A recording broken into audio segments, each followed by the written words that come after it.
কিন্তু আমরা সোশ্যাল মিডিয়ার মাধ্যমে প্রায় 7 মাস ধরে ক্রাউড ফান্ডিংটা করেছি। ওই যে স্পাইনাল মাস্কুলার অ্যাট্রফি নামে একটা রেয়ার ডিজিজ আপনার আমরা প্রায় 8 কোটি টাকার মতো ডোনেশনে ইঞ্জেকশন লাগে এটা স্পাইনাল মাস্কুলার অ্যাট্রফি না একটু সাপোর্ট করে দেন না আমার আমি ভেলুর সিএমসি সব জায়গায় ব্যাঙ্গালোর সব জায়গা থেকে দেখেছি আমরা অনেকটা প্রায় মানে ওষুধটা নেওয়ার মতো প্রায় কাছাকাছি অ্যামাউন্টে এখন পৌঁছে গেছি। এই মুহূর্তে লাস্ট কিছুদিন ধরে ওর যেহেতু 14 মাস এখন বয়স হয়ে গেছে ইঞ্জেকশনটা যত তাড়াতাড়ি সম্ভব ওকে দিতে হবে, নাহলে ওটা লাইফ বাড়ি Rana number phone number fund collection করছে অলরেডি প্রায় 6-7 কোটি টাকা আমার প্রায় 7 কোটি 80 ইঞ্জেকশনটা ওটা তো দিলে ওই যে 100% কিউরেবল তার তো কোনো বাট ওটাই একমাত্র মেডিসিন যেটা লাইফ রিস্কটা কমে যায়। মানে এখন যোগাযোগ করে ব্যবস্থা করছি তোমরা আমি ব্যাঙ্গালোর যেসব হসপিটাল থেকে ইঞ্জেকশনটা অনেক আরও বাচ্চা আগে যারা পেয়েছে তার সেসব হসপিটালে গেছে এখনও অনেক যেসব বাচ্চারা ইঞ্জেকশন পেয়েছে যেমন অনেক বাচ্চা বাবার সাথে কথা বলি সেগুলো আউট অফ স্টেট আমাদের স্টেটের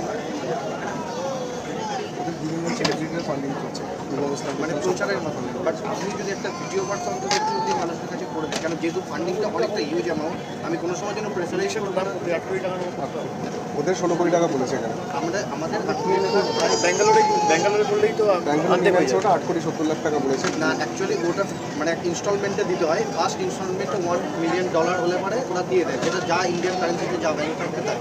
তো এখন অবধি আমাদের যা ভ্যালু আছে ধরুন আর যেটাতে আমরা ইন্টারভিউর মাধ্যমে করছি তো ওদেরও কিছু চার্জ আছে ওগুলো থাকবে। তো কেটে আমরা টোটাল ফান্ডিং প্রায় 9 কোটি টাকা কি 9 কোটি 30 কোটি টাকাও যদি জোগাড় করতে পারি তাহলে ইঞ্জেকশনটা পেয়ে যাবে এবং ওদের চার্জটা যা আছে সেগুলো কেটে দিতে ঠিক আছে। আমি নাম্বার তো আমি যোগাযোগ করবো আমি দেখছি চিন্তা করবো বসুন আগামী 4 মাসের মধ্যেই প্রয়োজন আরও 9 কোটি টাকা।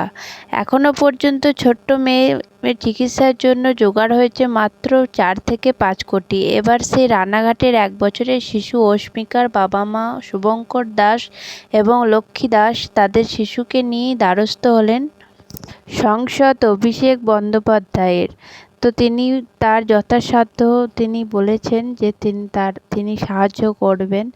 আমরা সবাই চাই যে অস্মিকা যেন সুস্থ হয়ে যাক, ভালো হয়ে যাক আর ইঞ্জেকশনটা যেন পায়। সবাই নিজের সামর্থ্য অনুযায়ী অবশ্যই সাহায্য করবে কারণ আর কিছু কোটি টাকা হয়ে গেলেই কিন্তু সে ইঞ্জেকশনটা পাবে। তো সবাইকেই বলবো সবাই সবার মতো সামর্থ্য অনুযায়ী একটু করে হলেও হেল্প করো।